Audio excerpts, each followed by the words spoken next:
Hello everybody, welcome back to another Summer Justice Online video. Coming at you from week 6 now, flying by. So this week we were asked to engage with readings as we answer a question tied to the lecture.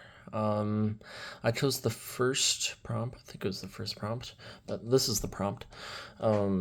The lecture compares structural injustice to a poorly arranged room, where some stumble repeatedly, not because they're clumsy, but because the setup itself is disadvantageous. Can you think of a system or structure in society that functions this way?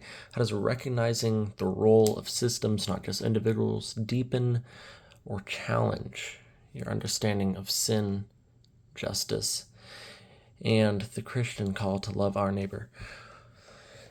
So the example that I thought of relates back to what we did earlier in this course. It wasn't last week. I think it was 2 weeks ago. We were asked to discuss universal health care. I'm going to focus on a specific part of the healthcare system in general. It's that those that make less income are going to have a harder time affording healthcare. And worse or no healthcare, because they can't afford it, will make it harder to live in a well-structured environment and have a stable life, which then makes it harder to make money to buy healthcare in the first place, and it's just kind of a cycle that repeats over and over.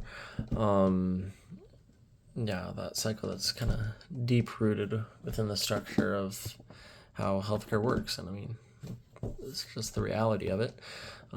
This is where the idea of systemic justice that Keller talks about in the text comes into play. To fix this, he says long-term, patient work needs to be done to provide relief to the less fortunate in order to make healthcare more accessible. I feel like this example, healthcare, directly correlates to that prompt. Where it says the setup is disadvantageous. It's clear example to me. Keller also talks about common grace partnerships, and how Christians should be willing and open to collaborate in order to bring about justice to the root and core of different social systems.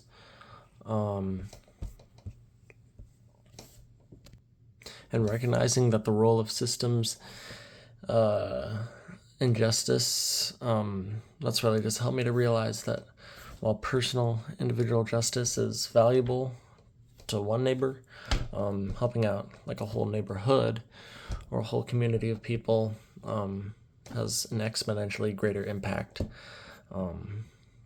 if you tackle it at the root. And by helping fix a broken system, we can help raise our societal justice floor higher and higher.